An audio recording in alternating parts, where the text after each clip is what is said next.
Chapter 6 of The Best Christmas Pageant Ever. Our last rehearsal happened to be the night before the potluck supper, and when we got there, the kitchen was full of ladies in aprons counting out dishes and silverware, making applesauce cake for the dessert. "I'm sorry about this," one of the ladies told Mother, "but with so much to do at this time of year, the committee decided to come in this evening and set up tables and all. I just hope we won't bother you." "Oh, you won't," Mother said. "We won't be in the kitchen. You won't even know we're here." Mother was wrong. Everybody in that end of town knew we were there before the evening was over. "Now this is going to be a dress rehearsal," Mother told us, and right away 3 or 4 of the baby angels began hollering that they forgot their wings.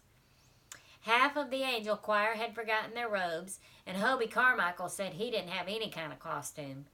"Wear your father's bathrobe," Charlie told him. "That's what I do." "He doesn't have a bathrobe." "Well, what does he hang around the house in?" "His underwear," Hobie said.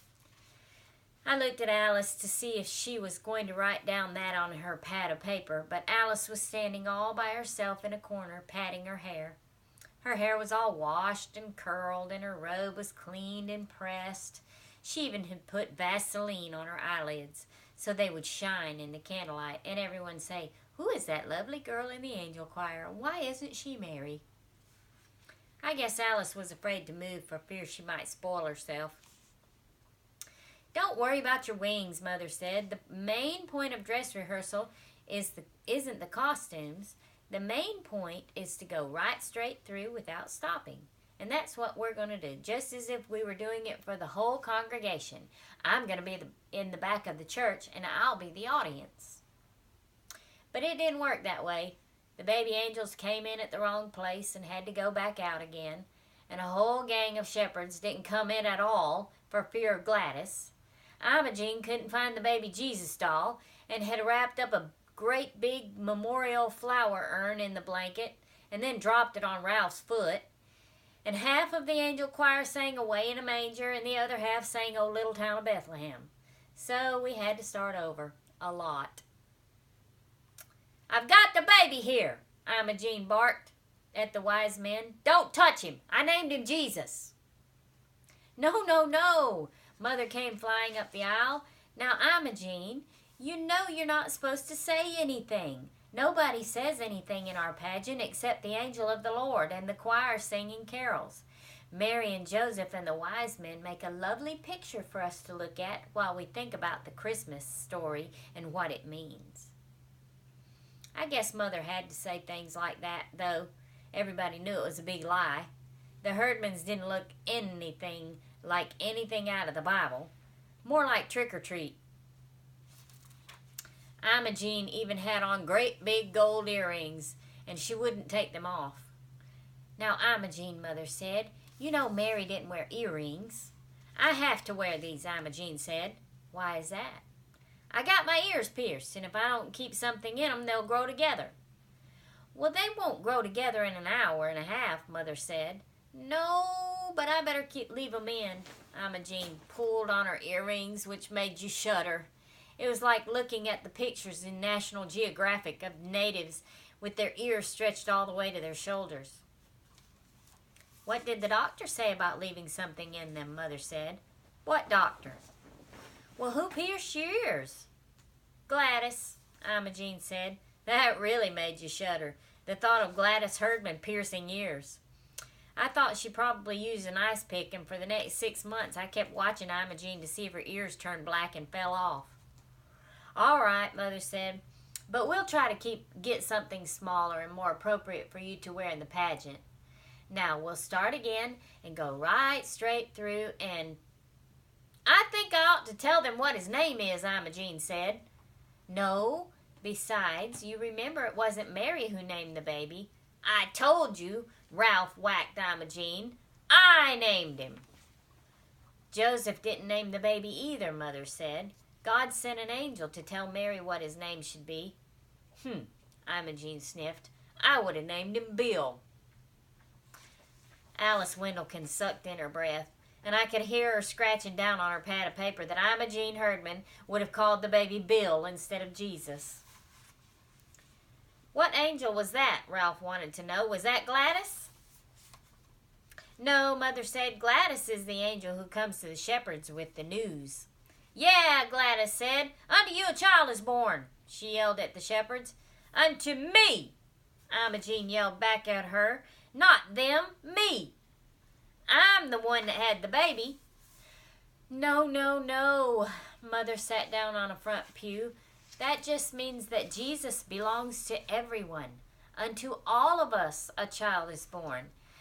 Now, she sighed, let's start again and... Why didn't they let Mary name her own baby? Imogene demanded. What did that angel do? Just walk up and say, name him Jesus? Yes, Mother said, because she was in a hurry to get finished. But Alice Wendlekin had to open her big mouth. I know what the angel said, Alice piped up. She said his name shall be called Wonderful, Counselor, Mighty God, the Everlasting Father, the Prince of Peace. I could have hit her. My God, Imogene said. He'd never get out of the first grade if he had to write all that. There was a big crash at the back of the church as if somebody dropped all the collection plates. But it wasn't the collection plates. It was Mrs. Hopkins, the minister's wife, dropping a whole tray of silverware. I'm sorry, she said. I was just passing by and I thought I'd take a peek. Wouldn't you like to sit down and watch the rehearsal? Mother asked. No, Mrs. Hopkins couldn't seem to take her eyes off of Imogene. I'd better go check on the applesauce cake. You didn't have to say that, I told Alice, all that about wonderful everlasting Father and all. Why not? Alice said, patting her hair. I thought Imogene wanted to know. By that time, everyone was hot and tired, and most of the baby angels had to go to the bathroom. So Mother said we would take 5 minutes, and then we'll start over, she said, looking sort of hopeless, and go right straight through without stopping, won't we? Well, we never did go right straight through. The 5-minute recess was a big mistake, because it stretched to 15 minutes, and Imogene spent the whole time smoking cigars in one of the johns in the ladies' room.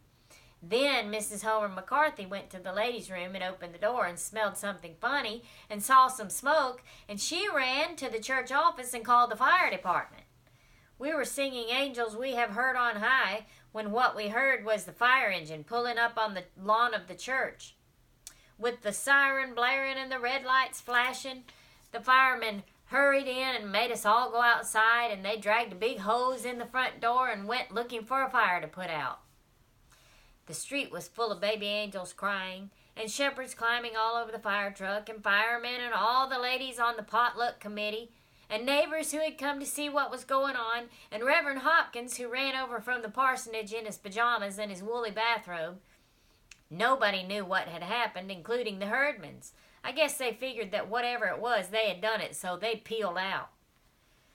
Why in the world would you call the fire department? Mother asked Mrs. McCarthy when she finally heard the whole story. Because the ladies' room was full of thick smoke. It couldn't have been, Mother said. You just got excited. Didn't you know it was just cigar smoke?